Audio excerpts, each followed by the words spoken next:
Hello guys, I'm John, I'm the Geeky Fanboy, and welcome back to Doctor Who Series 12. I'm a bit behind with reviews because I'm currently studying for my exams, so I'm quite busy, as you can probably imagine. Which is why today we're doing a 2-in-1 review, so I'll be reviewing Can You Hear Me, and also the latest episode, The Haunting of Villa Diodati. I have no idea how to pronounce it. But yeah, we're gonna review both of these episodes in one video. I'm also giving out a spoiler warning because Can You Hear Me was last week, so I guess most of you have already watched that. And also in the most recent episode, The Haunting of the Villa, I'm gonna call it that. There's a lot of stuff happening that I probably need to talk about, and yeah, so spoiler warning. So if you haven't seen last week's episode or this week's episode yet, turn the video off now. Okay, so let's start off with Can You Hear Me? I have to admit I had to watch this episode twice because I'm not quite sure if it was because of me or because of the episode, but the first time I watched it I was like, either I'm not really engaged into what's happening right now, or I'm a bit too confused as to what's going on. But doesn't matter, I watched it twice, and the second time around I was a lot more interested in what was going on, and I kind of got a bit more of what was happening with the characters and with the story, so I guess that was more on me than on the episode. So we're back in present time with the companions and what's going on with their friends and their families. And I have to admit that I was quite intrigued when this whole thing happened, that they were starting to have visions. I guess this is where sort of my confusion at first came from, but also my interest, because I was like, well, this is all sort of coming out of nowhere and everything is pretty much confusing, but I still want to know what's going on. And while the episode was a bit too all over the place for me in some places, it is nevertheless a quite interesting episode. Also because I have to admit I didn't really get this that much the first time around. How much this episode really focuses on the mental health and depression, anxiety, and all those kinds of things. I caught a hint of it the first time around I watched it, but the second time I watched it and I was a bit more focused on what was going on, I got that theme almost immediately from this episode, and I always appreciated when Doctor Who does this, and it works quite well for this episode since they managed to put this theme into the storytelling of the episode. They managed to put it into the characters and also the villains. So, I mean, it's not as great as Vincent and the Doctor, but it's still nevertheless quite a good episode in regards to how it deals with such a major and serious topic. What I liked especially about Can You Hear Me was this whole concept with the two gods that we have. So we meet this first god with his weird finger stuff, which was admittedly creepy and ridiculous at the same time. But in regards to that, I was like, okay, weird, but you know, it's Doctor Who, I can deal with it. But apart from that, I thought this whole god concept was really, really interesting, especially if you take these two guys as sort of like these incarnations of mental illness, of like something like depression and anxiety. They sort of work together, and then also what they're doing, that they're taking your nightmares and making the worst things your mind can come up with a reality, so sort of diving into the worst or the darkest things humans can come up with, and then sort of playing this against the humans. I thought that was really, really interesting. And what I liked about these two gods is that it's just throwing in the fact that there are indeed godlike entities in the Doctor Who universe, because you know, Doctor Who, especially in like this, in the time with like Matt Smith's Doctor, and also with like a bit of Peter Capaldi's era, they very often like try to play up this idea that the Doctor is like the greatest entity in the universe and everyone's scared of them, and everyone has heard of the Doctor, and the Doctor can defeat anyone, and almost, you know, almost the Doctor themselves taking on this godlike appearance. I mean, they're not. I don't mind the Doctor being like sort of notorious throughout the universe, that a lot of people are probably familiar with the Doctor because they have been around for such a long time. But I don't like it if the Doctor is like being taken as the be-all and end-all of everything, and if basically the Doctor making one threat manages to basically scare off everyone in the universe. I don't like when they play it up too much, which is why I'm appreciating this, because this is just like the Doctor encountering gods. They're just like, we've been around for hundreds and billions of years even, and we laugh at what you do, and we just have our fun with what we're given, and we can't die. And which is what I also like towards the end. They don't manage to kill them, because how would you even go about that? How would you go about killing gods? It's not possible. And also, if you take this in this reading that these two gods symbolize mental illness isn't just defeated. It's not something not very often you're not able to just like shut it off. You won't be able to just delete it out of your life forever. That's not possible. Which is why I like that at the end of the episode they defeat the gods, but they don't kill them. They just imprison them, and they might get out of the prison again sometime soon. They might stay in the prison for a couple of years, but they will probably break out again at some point, just like they do in this episode. And that is what I like, that with also in regards to the mental illness thing, that this is something that you can contain. It's something you can fight, especially together with your friends and people that believe in you and who you trust, that this is something that you can fight together. You can fight it if you're strong enough, and you will be able to contain it. And sure, there might be times when it breaks out again, but you will be able to contain it again and again. And I like this as a message. In regards to some of what the characters are doing, I like the Doctor again a lot in this episode. I like how much in command she is, how she deals with the villains in this. I like that we see her using the TARDIS technology, like the mind reading stuff. I always like that when it comes up about the TARDIS. I like that we get a bit of focus on the companions, especially on Yaz and Ryan, which also leads me again to saying that Graham seems to be very much sidelined again. I guess it's because he got so much focus in the last series, but I like Graham, and he's not just comic relief, goddammit, and he's a lot of stuff going on. And sure, I like his banter when he's been hooked up to the TARDIS, and it's funny, but I want more. I want more of my man Graham, But that doesn't mean that I don't appreciate what they've done with Ryan and with Yaz. I like the conversation Ryan has with his friend, because immediately when he goes to meet him and you notice that something's going on, I was like, oh, his friend is clearly hiding something. Like his friend is going into the classic depression defensive stance, where you're like, I don't want to talk about it, just no, go away. Like if you deal with this yourself, or you know someone who deals with this, you immediately kind of recognize what's going on. And so I like how this was handled in a realistic and also very much understanding manner, which is why I appreciated a lot that at the end of the episode, Ryan's friend goes to a group, or his family, I'm not quite sure, but he opens up. Where at the beginning of the episode, he's like, I don't want to talk about it, I'm fine. Where it's this classic defensive denial sort of idea, where you don't really want to talk about it, you don't really want to admit that something's wrong with you.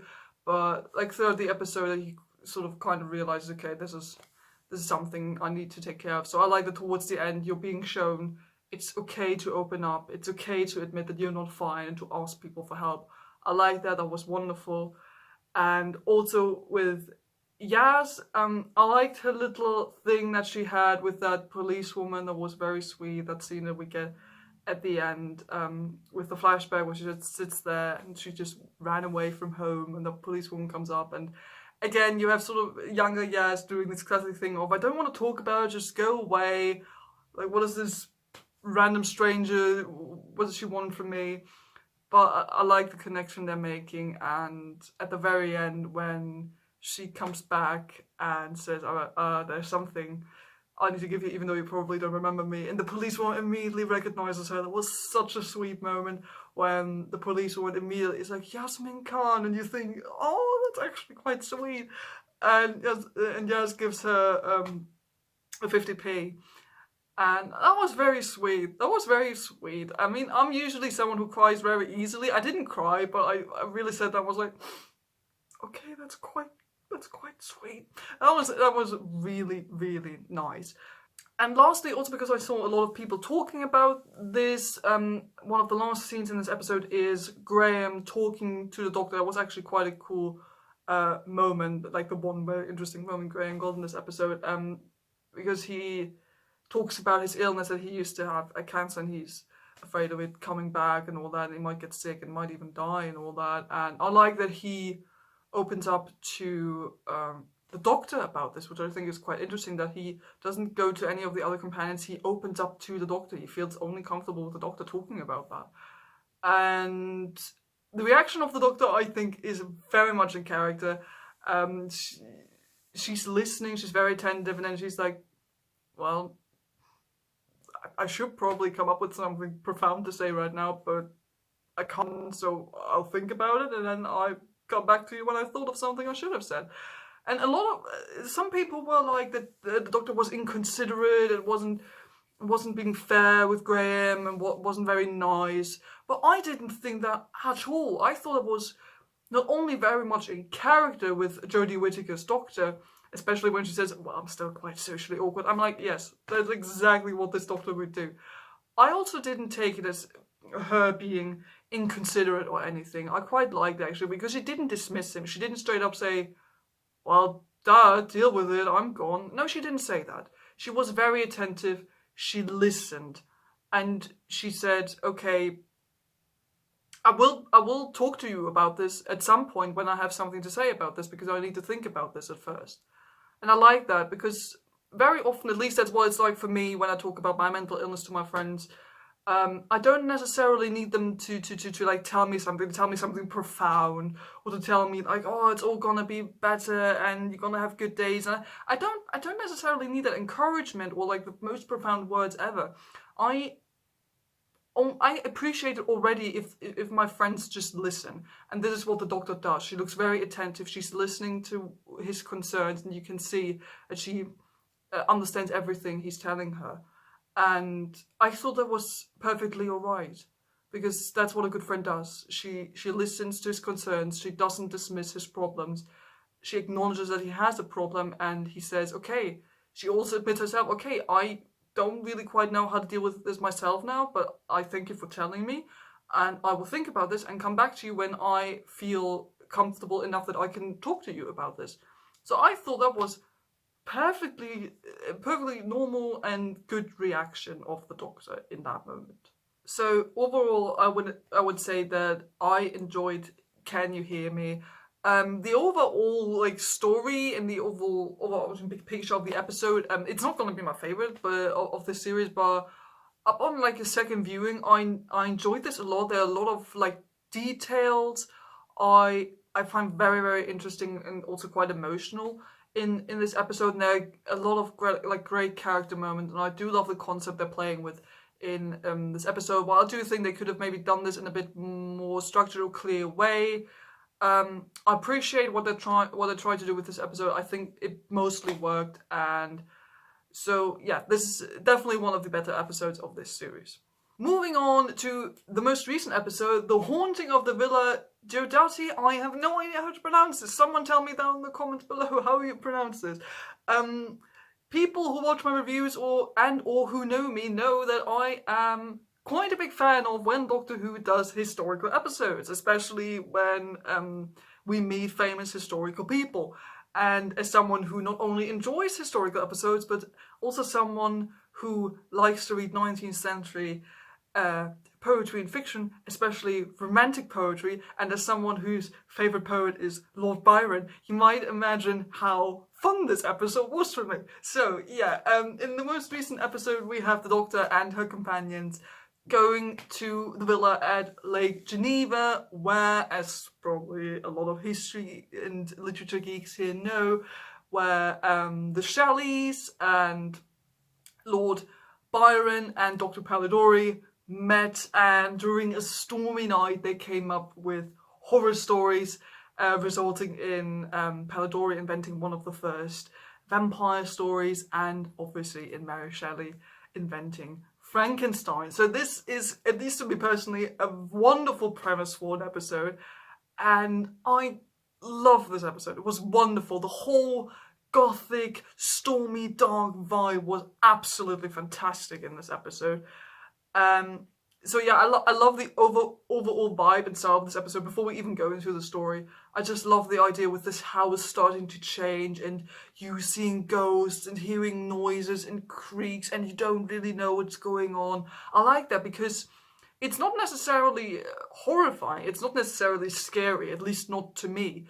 But for me, in those cases, it's about the atmosphere, you know, it's about the style, as you say. And the style is absolutely gorgeous. It's this classic gothic romantic style, and the villa is a perfect setting for this.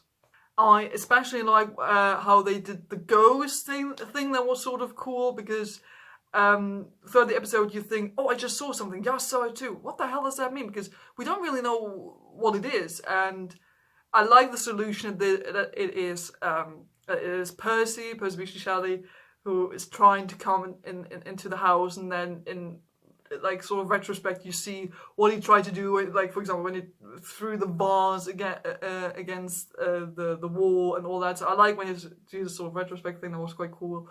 And also that at the end, because Graham also apparently saw some ghosts, and he also looked at, but what about the people I saw?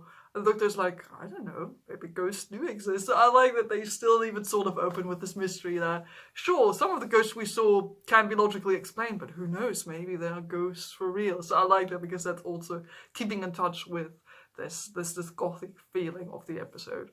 In general, I like the secondary characters a lot in this episode. Especially Lord Byron was funny because I went into this episode thinking, oh, he's gonna be a bit of a flirt, isn't he? He's gonna be a bit cocky, and of course he is. Of course he is, and I absolutely love it. I love it. I like how he sort of has a crush on the Doctor throughout the episode. Like he's quite taken with her and quite fascinated by her. And there was this very funny bit of dialogue where it was like, Miss Doctor, might I say how much I like you in a when you conduct yourself in a dangerous situation or something like that, and she's like, no, you may not, and just like tells him off, and you can see him being like, oh, okay, but I sort of like it. I don't know, I just thought that was very funny. It's like sort of like this when they got paired together. I thought that was quite funny. I also like that we did have the callback with Byron's daughter, since we met her in an early episode, and where the Doctor was like, oh, your daughter, by the way, a very nice woman. She's gonna be great. And he's like, well, you know my daughter. And he's like, yeah, she's gonna be cool. So I like that the episode didn't forget about that. We already had someone who is related to one of these people. So I like that. What I like is how they work in the Frankenstein element, which obviously has to do with the Cybermen. Spoiler, but I told you. We meet in this episode because it could vary. Almost immediately you could figure out, okay, this is probably where Mary Shelley gets this inspiration from. In this night, she sees this half mechanical, half human sort of person, and she sees how humans can be engineered and built out of different parts, and I like that it is never really straight up said, but at least that's what I thought while I was watching it. I was like, oh, this is probably where she gets the inspiration from. She sees this man who has been built by someone else, at least to her, and this is where she probably gets this idea of Frankenstein from. And I liked her character in general anyway. I like how she conducts herself in this situation. She's despite being like a woman of the early 19th century, she knows how to conduct herself, and I also like how she still very much cares, obviously, about her husband. And I like this whole scene with her and Percy and the companions that we have towards the end. We're going to talk about that in a minute, because at first I would like to talk about the Cybermen that we meet in this episode. I did not expect that we would, I mean, it's sort of our trailer, obviously, but I did not expect that this Cyberman that we meet here is gonna be the lone Cyberman that the Doctor was warned about by Jack a couple of episodes ago, I did not expect that at all, which is why I was not only surprised that a Cyberman came up and would be there for most of the episode, was going to be the main antagonist, but no, this is the lone Cyberman, and I was immediately like, oh, holy no, this is important. Some important stuff is happening right now. So yeah, did not see that one coming at all, if I'm being honest, and which leads me towards the ending of the episode, when they're all down, I think, in down in the cellar, and they found Percy, and it's all coming out about the Cyberium, is like the collected knowledge of all Cybermen, or whatever that was, and Percy accidentally put it into his brain or something, got crazy, and this is what this lone Cyberman is now looking for. And we get this moment when we're down in the cellar where Ryan, I think it's Ryan, who says, well, why not just kill Percy and then we're done, like one life against the rest of the human race. And that speech the Doctor gives, wow, that was, wow, very, very on point, the Doctor, I would say. And we haven't really been given that many moments of like Jodie Whittaker's Doctor really being that serious and also almost threatening in a way. Like, we used to get all of these like vaguely threatening sort of serious speeches a lot with especially David Tennant and Matt Smith's Doctor, also some of Peter Capaldi's Doctor. But like Jodie's Doctor doesn't really do it that often, and at least not in that serious way. But I already mentioned this before. Because of that, when Jodie's Doctor does that, I always feel like it's very heavy, and you know that she's not kidding right now. Which is why when that scene came up and she delivers this monologue, how they are not going to do this, and if they could even justify this, I got a bit of the shivers, because I was like, oh shoot, she's really going for it. This is serious right now. And I like that. I like that a lot. It was very good. It was very well delivered by Jodie Whittaker, I thought, because a lot of people are saying that they can't really take Jodie seriously when she's trying to do these like speeches, the Doctor speeches. But honestly, I buy every word she said, and you can sort of see with her that her Doctor is always trying to put on like this happy-go-lucky facade, and she's sort of indifferent about a lot of things, and she's just trying to goof around a bit and have some fun and be interested in the stuff happening around her. But there's a lot of seriousness underlying, that she's hiding so many things, and that every now and then this comes out. Like we see this especially in this moment where this sort of cracks, and we see what lies underneath this facade her Doctor has. So I thought it was quite an interesting moment, and this obviously leads into her first taking her Cyberium, but then she sort of finds herself in this position where she's like, oh no, he's threatening the Earth, and I don't know if he's bluffing or not. And of course she can't take that risk. She's a Doctor. She can't. And she gives him the Cyberium, and he goes off to, I think, the future, present time of Ryan and co. I don't know. Apparently now, they're leaving now, and the next episode, since I know the two-part finale is going to be about the Cybermen, we all know that, I'm guessing that leads right into the finale. I wouldn't expect them to have like this sort of mostly self-contained episode now with the haunting of the villa, and then this immediately sort of leading into what's going to happen in the series finale, which reminds me a bit of what they did in series 3, when they had this also sort of kind of self-contained episode shortly before the two-part finale with the Master in series 3. So I kind of like that, like the parallel, and I always like it when there's mostly self-contained episode, but you have something to go off of in the next episode. There, so it's like a smooth transition, and I mean the stakes, they're high. I mean, Cybermen. We have this tiny little speech the Doctor gives in this episode where she talks about how bad the Cybermen are, and she's not going to lose anyone to them. And I mean, the Cybermen are a serious threat, and I'm very much looking forward to finding out what this two-part finale is going to be about. If it's only going to be the Cybermen, if we're maybe going to see the Master again, as we saw in the beginning of the series, would certainly be I would certainly enjoy it if we saw that master again, because I like them a lot. We also still have this whole business with that other Doctor we saw in the 5th episode or whatever that was, with this new Doctor or different alternate reality Doctor. I don't know. We'll see if that one gets explained. I'm sort of worrying that it might not, and it's sort of left hanging for hopefully another series.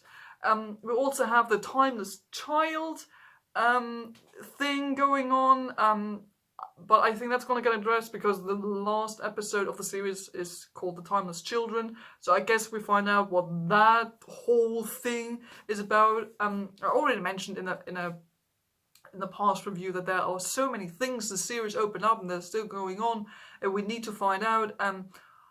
Honestly, I'm preparing myself for not getting all the answers in this series finale that's coming up. We're gonna find out, I guess, what the Timeless Child is. We're gonna find out what the Cybermen have to do with it.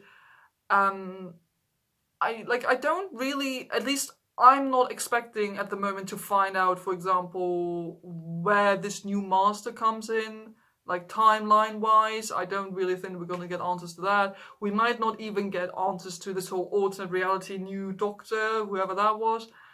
So, yeah, I'm sort of preparing myself to not get all the answers I want, which is why I'm hoping that they're keeping those things for the next series or the special, if we're going to get a special. And yeah, but nevertheless, I am so excited and thrilled to find out what happens in the 2-parter finale. So it can't come soon enough. So this is my 2-in-1 Doctor Who review for today. I'm on track again. I hope I'll be able to put out the next reviews for the finale on time. My exams should be done by then, so I hope I will be able to do everything on time. I hope you enjoyed this review. Please do tell me down in the comments below what you thought of last week's and this week's episode, what you're looking forward to seeing in the finale, things that you want to have answered or addressed, or are there some things where you also think, this might not happen? Yeah, please do tell me what you think in the comments down below. I'd love to hear from you. Don't forget to like and subscribe if you haven't done it already. Thanks for watching, and I'll see you guys next time. Goodbye.